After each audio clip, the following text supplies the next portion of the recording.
दिवचल मये सयत हेर वाठारांत शेतकारांनी खरीप शेती केल्या।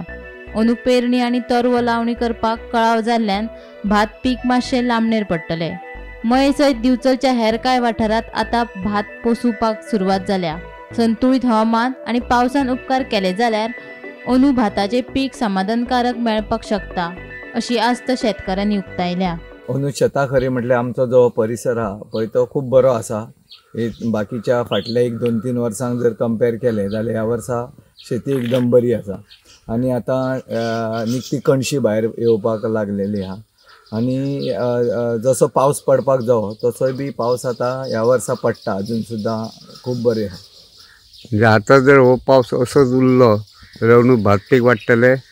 नक्की भात पीक वाडटलें, कित्याक आतां जर आमी शेताची पयली परिस्थिती पळयली जाल्यार खूब बरी आसा। कारण आतां ज्या टायमार पावस जाय आसलो पळय तो योग्य टायमार आतां हो पावस आतां जो आमचे उतरो नक्षत्र आहा ह्या नक्षत्रान बरो पावस चालू आसा आणि नक्की ह्या वर्सा जे भाताचें पीक आहा पळय ते ह्या भागान वाडटलें। म्हाका दिसता अंदू मातसो लेट जाता दिसता न्हू?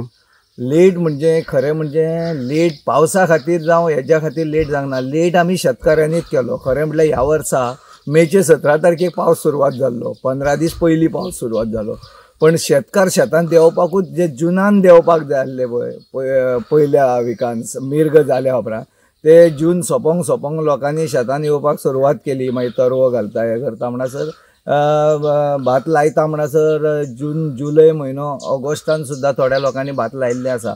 तेज्या कारणान थोडेशे ह्या वर्सा फाटीं उरलेले आसा, पण पावसूय बी तसो पडल्या कारणान तेजो व्हडलोसो इफेक्ट जावंक ना। बरो पावस पडटा आणि शेती एकदम बरी ह्या वर्साची आहा। म्हणजे म्हाका दिसता एक साधारण दसऱ्या उपरांत लुवणी मळणी सुरू जातली? दसऱ्या उपरांत जावचें ना आनी कमीत कमी 22 दीस तरी वयतली। म्हणजे हो सप्टेंबर म्हयनो सोंपोन ऑक्टोबराच्या पयलो पंदरावडो जाल्या उपरांत थोडी शेतां पिकपाक येतली। मया मुळा खाजन शेती कडेन आमी आसा। ते अंदू पावसाचें जें प्रमाण आसा तें वेवस्थीत आसा। आतां पर्यंत जी शेतीचें बहर दिसता तो एकदम बरो आसा असो दिसता। जर अशेंच आमकां पावसान सहकार्य केलें जाल्यार अंदू बंपर पीक येवपाची शक्यता आसा। सगळे निसर्गाचे जे हें आसा प्रकोप जावपाक जायना। आतां कणशी भायर येयल्या नंतर जर पावस परत मागीर लागलो चड जाल्यार फुडें कितें दुश्परिणाम संभवता।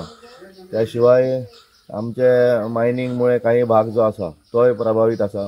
ताका लागून वेगवेगळ्या माध्यमांतसून आमी सरकारा पर्यंत तो विशय पावयल्लो आसा। सरकारानूय तेची दखल घेवची आणि ते विशय कितें आहा ते सोडोवचे। गोमंतक टीव्ही खातीर दिवचलच्यान रिपोर्टर तुकाराम सावंत।